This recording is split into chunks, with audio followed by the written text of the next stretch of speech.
Hi, welcome to my podcast, Becoming a Cut Flower Grower.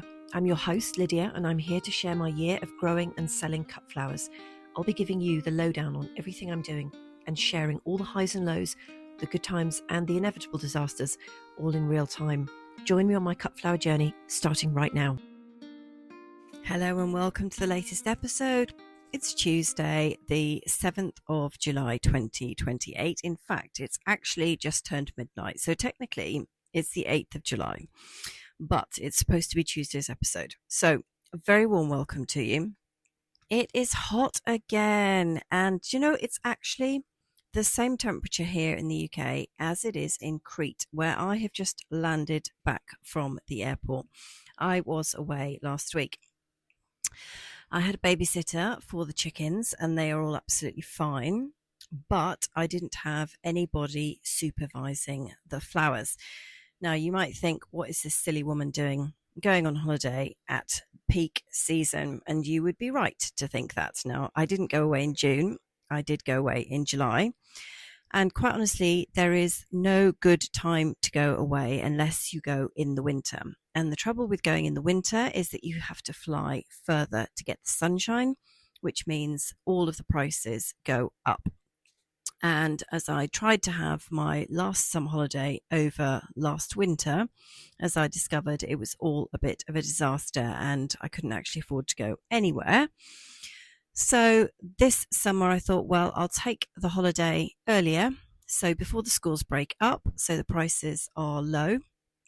And also I did have, my wedding and event florist, Jo, had a couple of weddings. She had quite a few weddings actually last weekend and this weekend. And I didn't have enough of the right quantities, of the right colours, of the right anything. So I looked at it and I thought, well, actually, this is probably a really good time to just go away, because I obviously wouldn't go if I could have flowered those weddings properly. So I went away and I was watching the temperatures in the UK like a hawk and starting to get really nervous when they started to creep up. I was watching the cameras as well to see what everything was doing, which was also on the one hand great, and then on the other hand also just slightly concerning, just watching everything but you're not actually there. And so I thought tonight's episode, I would talk you through what I actually found on the field this evening. So I went straight from the airport to the field to just see how everything looked.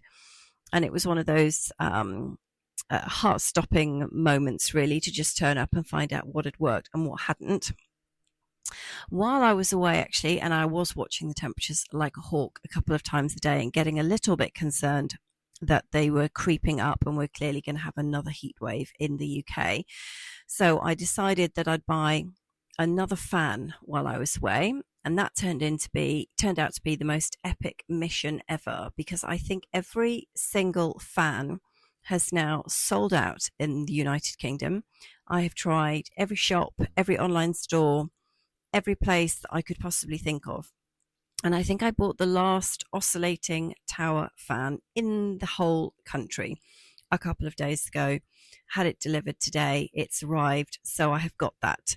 Now I've got a little fan already, and I'm pretty okay with the temperatures now because we've had so much heat and I've kind of got used to it. But I feel like this summer is going to be a bit of a killer in terms of the heat. And so I thought, no, I'd better get another one. But I really should have bought one months ago, because in a heat wave, trying to get a fan is almost like mission impossible. Anyway, I've got one of those. And the only other drama I had on holiday, I don't know if you've experienced this. This is for those of us who are taking HRT medication. This is the first time I've had like a beach holiday since I've been on the drugs. And it's interesting trying to work out when you should apply all the estrogel. And normally I do it in the morning as part of my everyday morning routine. Of course, that doesn't work when you go on holiday, because if you put it on in the morning and then you go straight to the beach and then you go straight in the sea, there's a chance that it will wash off and not be as effective. So I thought, right, I better switch it to the evening. So then you have to try and second guess whether you should put an extra dose on or miss the dose. So I had to ask ChatGPT, and he said, just skip a dose and then just start the next evening. So I did that, and then one night I just fell asleep and completely forgot to put it on. And now I'm back home. I'm thinking, well, I really want to go back to the mornings because the evenings are all just a little bit scatty. So I'm thinking, oh, I need to skip another dose and then restart tomorrow morning. And I'm just a little bit uncomfortable about it. I seem to have been absolutely fine. My other half is still alive, so clearly nothing went terribly wrong with messing around with the doses, but I really don't like it. And so anyway, yeah, that's a challenging thing to factor in. At least I wasn't on the patches because they would have just slipped right off. Anyway, back to the flowers. So, turned up this evening, had a wander around the field after I'd seen all the chickens and given them all a cuddle. Do you know the really weird thing about the chickens is I missed the smell of them while I was away. I mean, I missed them and their little faces and them talking to me and saying good morning to them and good night to them because that's like they're my favorite parts of the day. But I really missed like the chickeny smell of them. One of them was very naughty while I was away. Danny Minogue decided that she didn't want to be in her enclosure anymore. So she flew out and was causing absolute mayhem. And the babysitter had to go and get her and put her in a different enclosure. So there was a bit of a hoo-ha with that. I could keep an eye on her on the camera, but I was so worried she was going to get in with the flowers and just eat everything. But she didn't, thank goodness. So yeah, after I'd seen everybody and they'd all had cuddles and everything, I ventured into the field to see how things were going. And overall, everything was great, which I am absolutely staggered about because I know the temperatures have been very high and they've obviously crept up over the weekend while I was away. The perennials, there was absolutely no difference to those guys whatsoever. They were doing absolutely fine. All the Achillea are flowering. So I've got the pink mix guys and they just look beautiful. The stems are so tall this year. I mean, I'm cutting like 60 centimeters, which for me is amazing. I wasn't quite as obsessed with the stem length in 2025, but this year I really, really am. And I think part of the reason is that the plants are just another year older. And another reason is that they are all properly staked. So everybody is going upright from the very point that they come out of the soil. There's no leaning. Well, there's a patch of Achillea that is not staked because they were the guys that got left behind when the rest of them got transplanted, excuse me, to their new area last year. So there's a very, very small patch of about maybe, I don't know, 20 stems or something that's just a bit leany. But all of the rest of them are absolutely fine. And the Achillea, the pearl, looks very, very beautiful. They're all professionally netted. So proud of those guys. And they all look amazing as well. So in my absence, the echinacea are now flowering. They are very tall this year as well, which I'm super impressed about. I don't have masses of stems, but the ones that, I don't have masses of stems that are actually flowering. I've got probably a dozen that have come into flowers so far, and they're just very, very pretty.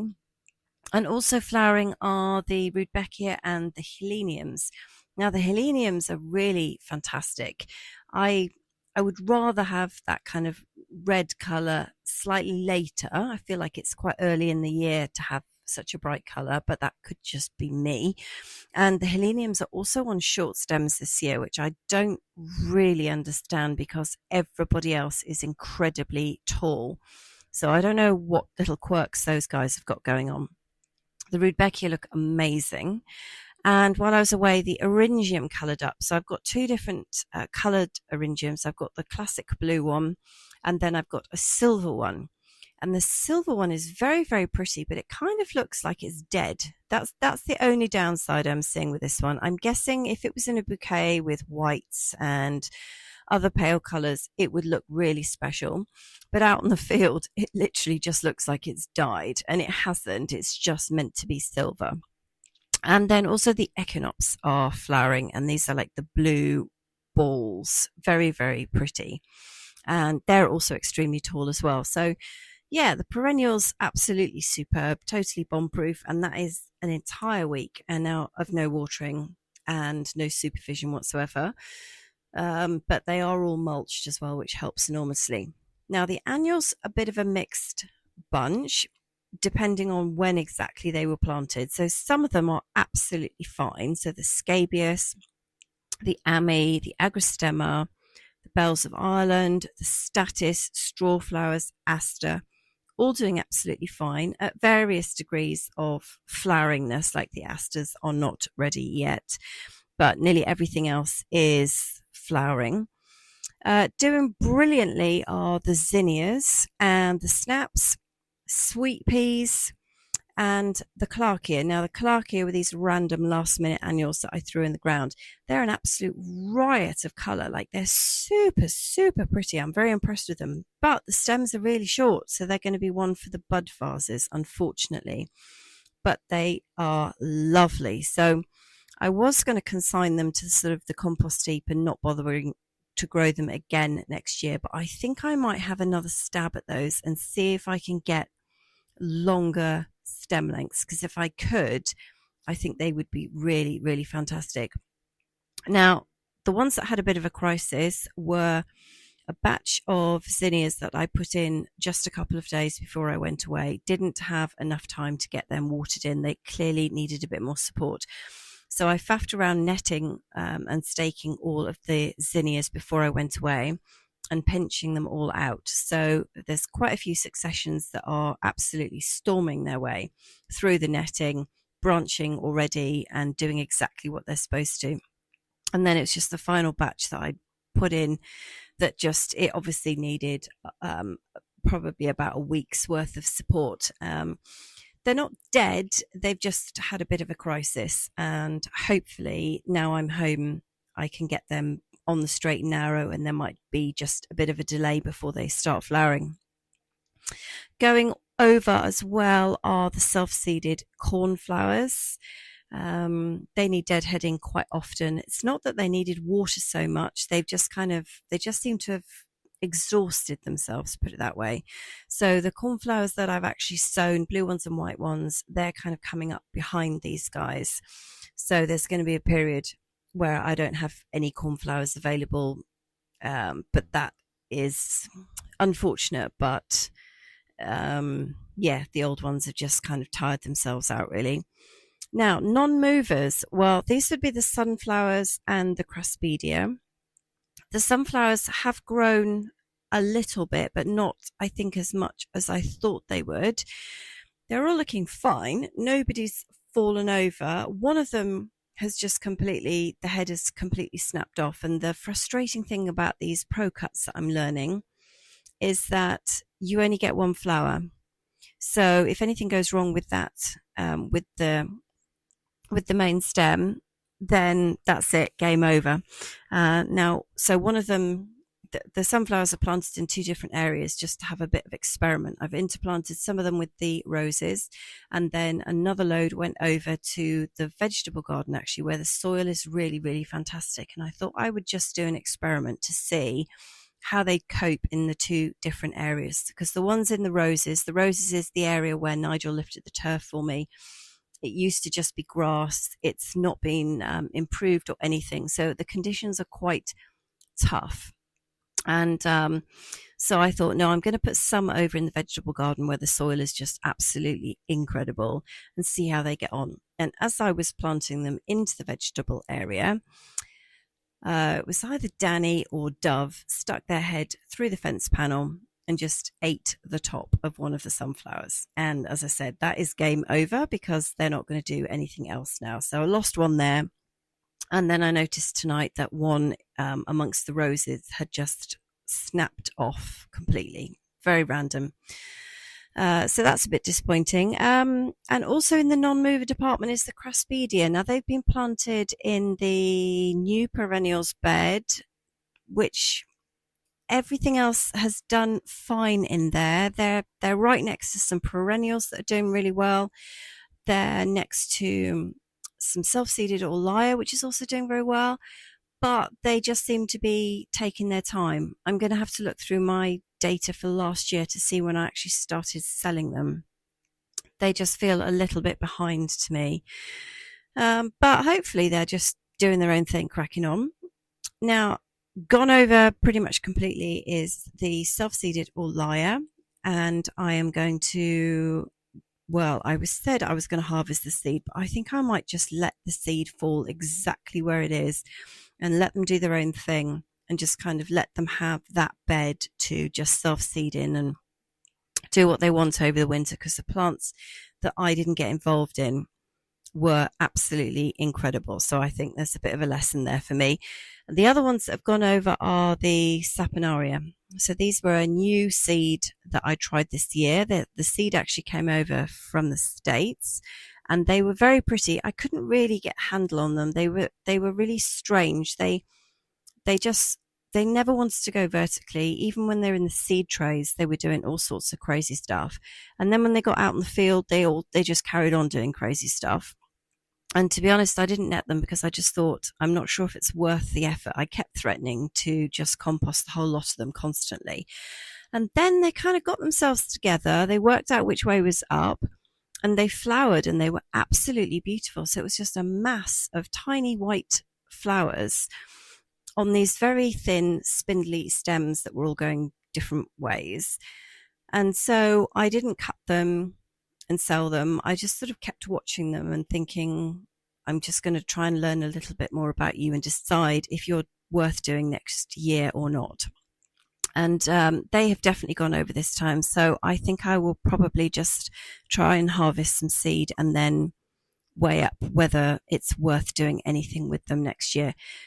Because they were very, very pretty, but I want to reduce the number of annuals I do next year substantially. And I think anything that isn't straightforward and that isn't straight out of the gate straight away doing brilliantly is not going to make the list. In terms of the foliage on the field, the pittosporums are fine. The physocarpus look a little bit wobbly, which I'm surprised about because they've been in for a while now. And I did give them a good water tonight because they just looked like they were also having a bit of a crisis. The rebates are fine though, and they're right next door to them. Other things, the peonies were flagging a bit. Bearded iris next to them completely fine, and the roses were totally fine as well. Now, the water situation, there is actually, surprisingly, quite a bit of water still on the field. The trouble is, it's all in the wrong places. So both of the IBCs, which are the really big water storage tanks on the field, are now empty. I have a third one which is up by the chickens, which has water still in it. So the two IBCs that I use to water all the flowers on the field are completely empty now. Can't get anything out of them. But I have lots of water in water butts, which are attached to all of the chicken housing. So there's plenty of water up there and it's lovely and clean and gorgeous. It's just in the wrong place. So I need to work out a way of getting it from where it is down into the field tomorrow as quickly and as efficiently as possible. And I think it might be, excuse me. I'm tired.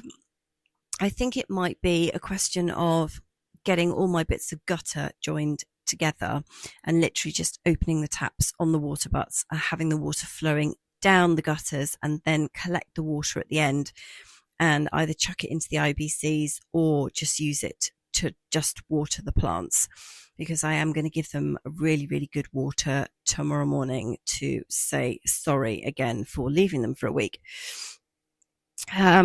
I need to buy a new IBC this weekend, so I'm going to have to go and top up water off the field like I had to do last year. And if you were listening to last year's episodes, you'll know that my other half has a transit van. He filled his van with empty wheelie bins, and we went off site to fill up the wheelie bins with water, drove the van with the wheelie bins with the water inside to the field.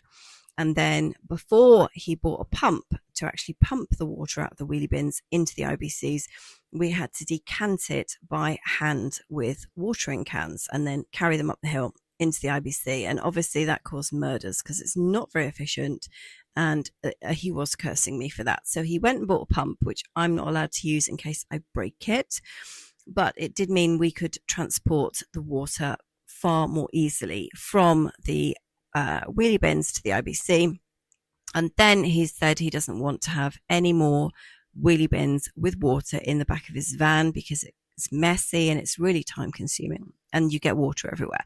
And I completely understand. So I have to go and buy an IBC, and then we're going to put the IBC in the back of the van, take it, fill it up with water, drive it to the field, and then use the pump to pump the water from the IBC in his transit van to the IBC on the field, which sounds like an awful lot of hassle, and it is. And hopefully we won't fall out while we're doing it. But this is one of the downsides of having a field with no water and no electricity. So it does make things a lot harder. And even though I collected an awful lot of water over the winter, it's just never enough when you have a summer like this, when everything is dry.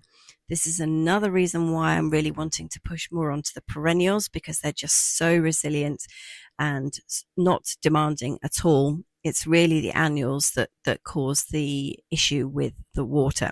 So that will be what I'm up to for the rest of the week.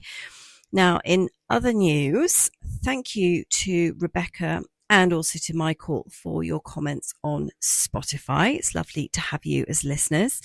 Thank you to Carolyn for letting me know that bells of Ireland have these little thorns or spikes directly below the bells. Now, this is the first time that I've ever managed to have bells of Ireland on the field. I tried to grow them last year, could not get them to germinate at all. This year I was given a whole tray of seedlings, and I have transplanted them out onto the field, and they are all looking amazing. They're not very tall, which I'm a little bit surprised about, but just to see how absolutely incredibly beautiful they are makes me want to grow them in future. But because I've not had them before and I've not handled them before, I didn't know about the spikes. So thank you, Carolyn, for letting me know. And also thank you to Bumblebee Farm Flowers, who sent me a lovely message on Instagram. And they are setting up a new flower farm in Lincolnshire in the UK, which sounds incredibly exciting. And I'm looking forward to following the journey along. Now, the other thing that's happening this week is I have a new florist visiting the field tomorrow. She might be buying some stems from me, but if not, she's definitely having a good old chat and a tour of the field. So I'm really looking forward to meeting her, and I'll let you know how that goes on Friday. Now, I am going to unpack my suitcase and try and get myself organized, because I have got a very busy rest of the week, as you can imagine. But I will be back on Friday with news of what's going on this week and what's happening with the water situation and the new florist visiting. And I'll also have a plant profile series for you carrying on Friday. So please do come back and join me, because you're always very welcome. All the best.